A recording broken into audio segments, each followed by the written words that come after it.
This is Christian Gomez with the New American Magazine, and today on the program we have with us a frequent guest to the program, Trevor Loudon from New Zealand, anti-communist researcher, author, filmmaker, contributor for both the New American Magazine and also the Epoch Times newspaper. Trevor, welcome to the program. Hey, it's great to be on. Thanks for having me, Christian. So recently, NBC News put out a hit piece, so to speak, on the Epoch Times publication, which you also contribute to, attacking the Epoch Times newspaper for being anti-communist, but doing so in a way that made it look as though it's an anachronistic thing to still be anti-communist, as if they're a paranoid organization to sort of make fun of the Epoch Times paper and discredit their legitimacy. Meanwhile, of course, NBC has also been pushing for the Trump Russiagate conspiracy theories, trying to accuse the president of being an agent for Moscow and colluding with Russia. Yet here we see NBC News being an apologist for the Communist Party of China regime by attacking the Epoch Times in its defense of the Hong Kong protesters. And for those watching out there who may not be aware of the Epoch Times, it is a pro-free China newspaper based out of New York City. So Trevor, can you tell us a little bit about NBC's attack on the Epoch Times paper and also a little bit about the Epoch Times as well? Well, Epoch Times has been around for some time, and it arose out of the Falun Gong movement in China, which is a sort of spiritual movement, similar, it's got elements of Buddhism in it, Confucianism, and it grew up in China in the early 90s. And for a start, it was actually accepted by the Chinese government because it sort of emphasized good physical health and that kind of thing. But then when it grew very big, the Chinese cracked down on it and are still persecuting it now as they persecute genuine Christians and other religious minorities in China still today. So the Epoch Times has a mission. It is to free China, to get rid of the Communist Party in China, and their paper, which takes a very strongly anti-communist line, and also a very strongly pro-freedom line, and is generally supportive of President Trump, has become a real force in this country and around the world. It's got massive distribution, and it's really apparently upsetting the Chinese government. And they have a big PR problem on their hands right now with Hong Kong, the anti-communist protesters in Hong Kong who are overtly pro-American. The Chinese want to crack down on them, but they know the economic problems that may result from that and the international problems that may result. So they're using their propaganda to discredit the protesters and the protesters' supporters. And it's just sort of coincidental this would be the time that NBC decides to attack the Epoch Times to discredit them, and particularly which I found shocking, was that one of the main criticisms was that the Epoch Times is anti-communist. Like this That is should be something a virtue, wrong. not something to criticize. Well, it's why I write for them. It's the main reason, because they are allies in the anti-communist fight, just as the JBS is. There are a few organizations in America. There's many organizations in America who say they're pro-freedom, but there are very, very few who take an active anti-communist stand. Exactly. And communism is the biggest enemy of freedom we have today, right now, not 30 years ago, 20 years ago, right now. So anybody who opposes communism, we've got to reach out to and yet be on good terms with. And those are valid points that you're making, Trevor, because if someone peruses, let's say, Fox News, you rarely ever hear the term communism or communist used on the network, as if they're afraid to say the C word there. Why do you think, Trevor, that many conservative organizations and conservative leaning networks shy away from talking about communism explicitly and even going so far as actually condemning and opposing communism?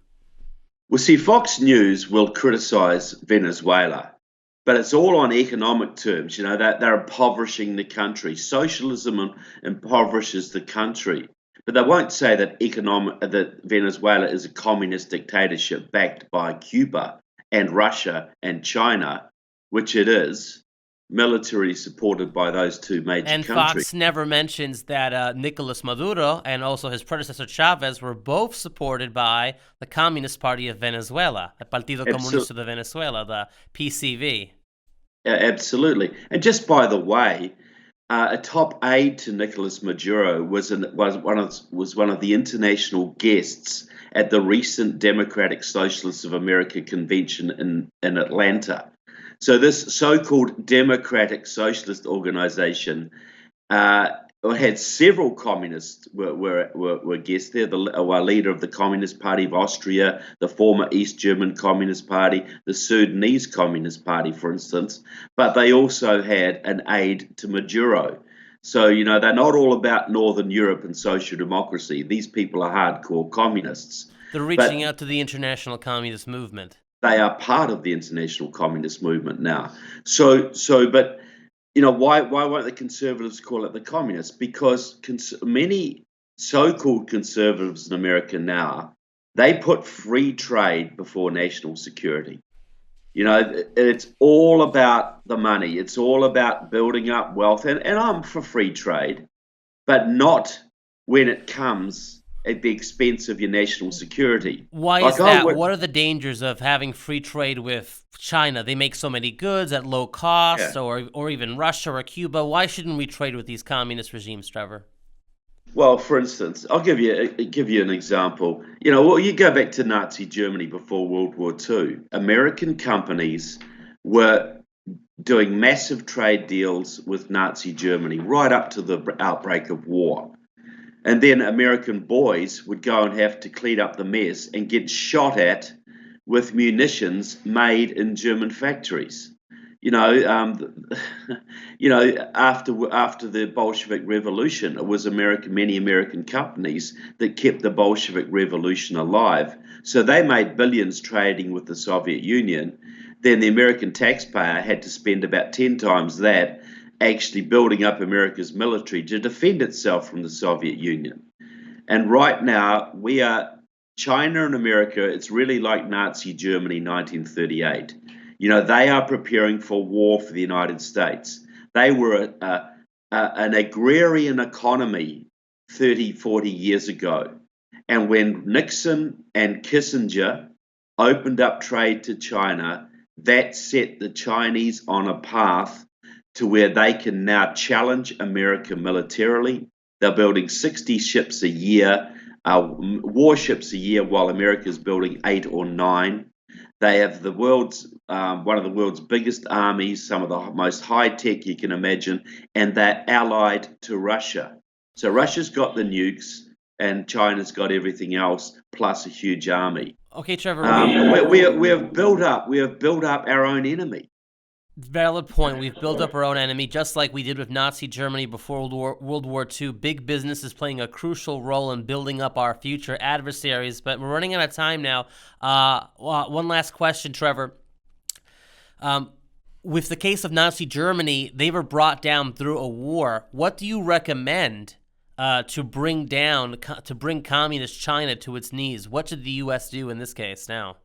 Look, the president has the authority under an act passed by Jimmy Carter to actually basically ban trade with China.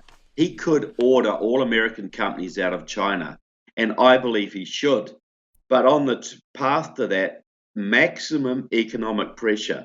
We need to be actually aiming for regime change in China. We shouldn't be accepting the communist status quo. We should be economically isolating China to the point where the Communist Party of China is thrown out of office or overthrown, and an actual patriotic, pro-freedom government can take power in China, or maybe several, and maybe China may split to several different countries. Either of those options would be great for America, would be great for the world. We now make billions trading with China and spend trillions defending ourselves from them. We need to end the communist regime in China, and that has to be done through economic isolation and the maximum use of America's economic power to basically outcompete them and shut them down to the point that regime change becomes inevitable. Okay, and for those of you watching out there, the act by President Jimmy Carter that Trevor Loudon was referring to is the International Emergency Economic Powers Act, or the IEEPA, that was signed by President Carter back in 1977. Now, you can read what Trevor Loudon has said here today in this interview, an article that he wrote in the Epoch Times entitled, "It's Not Enough to Be Pro-Freedom, We Must Also Be Actively Anti-Communist." So be sure to check out Trevor's article on the Epoch Times there as well, and also be sure to follow us on follow the New American on YouTube, Facebook, and Twitter. Trevor, any final thoughts or words before the program ends? Just that we have to take this seriously. President Donald Trump Jr. recently said that the 2020 election will be communism versus freedom. Communism still exists. It's worse than it ever has been. It's morphed, it's economically powerful, and it's challenging the United States and the West. If we don't take this seriously, they will win. And they'll only win because we have been weak, not because they have been strong. We've got to use our economic muscle to shut them down so we can work towards a free world where every country has a free government, a government of the people, so that the local people can run their own affairs without the curse of communism on their backs.